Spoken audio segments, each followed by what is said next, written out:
So let's see. So developmental practices here the first 3 days. What have you thought of some of the younger guys getting out here? Well, it's fun to kind of see where guys are. You know, we've been on the road the last week, and so it's great for us as coaches to get back on the field and get back in our natural environment. You know, some of these younger guys have retained some things really well. Other guys, you got to knock the rust off of it. It's kind of what you'd expect. Yeah, with you guys got great weather for this recruiting weekend. It's Berkeley. Yeah, It's always like this here. What have you seen from some of the younger linebackers who maybe haven't had as much of a chance to play this year, like Tattersall or Nick Alfton? Or I know Banjo played in a handful of games, but he was in specific situations. Right. Well, those guys are all developing, which is good to see. And you know, the beauty of bowl practices is you get another 15 opportunities or so where those guys are going to get essentially another spring practice. They'll get a majority of the reps.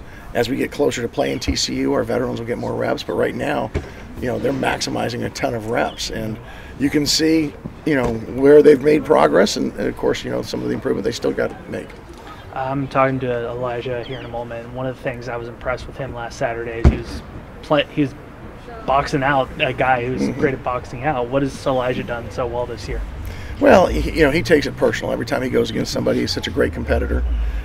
He knew that there was a great challenge last week. You know, when you're going against a guy who's 6'4" or 6'7", depending on who he's matched up against, you've got to do a great job of playing your technique. I think, you know, Coach Alexander did a great job of explaining exactly how we want to, attack those guys, and then ultimately, you've got to go compete in the one-on-ones. And I was really pleased with, just the demeanor he took into the game, and obviously the production coming out.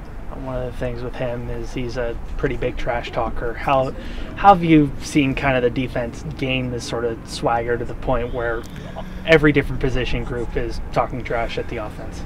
Well, I don't know about talking trash, but we want our guys to play with the swagger. I think it takes a little while to develop that, to develop the confidence in your own ability and the guys next to you, that you expect to hold yourself to a standard, then hold our defense to a standard. And when you do that, there's a natural swagger that develops. And, every good defense I've been a part of has that. And, when we first got here, obviously we had some strides to make before we could earn that right too, but we're getting closer to it. I know Coach said that it's kind of early as far as preparation for TCU, but you guys are looking at some of the film. What have you seen from them? I know they've had some QB issues there. Yeah, I'd be honest with you. I left last Sunday morning to go recruit after Stanford.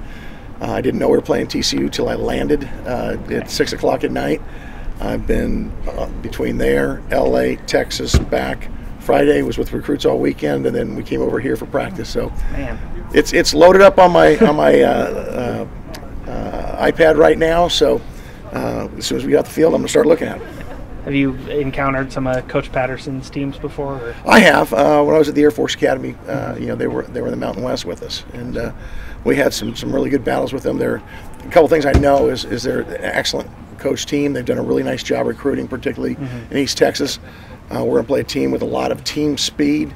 You're coaching against a guy in Coach Patterson who's been there a long time, so his culture has been established. You're fighting a bunch of tough guys, guys that have a ton of success, and when you have success, it tends to continue because guys expect to win.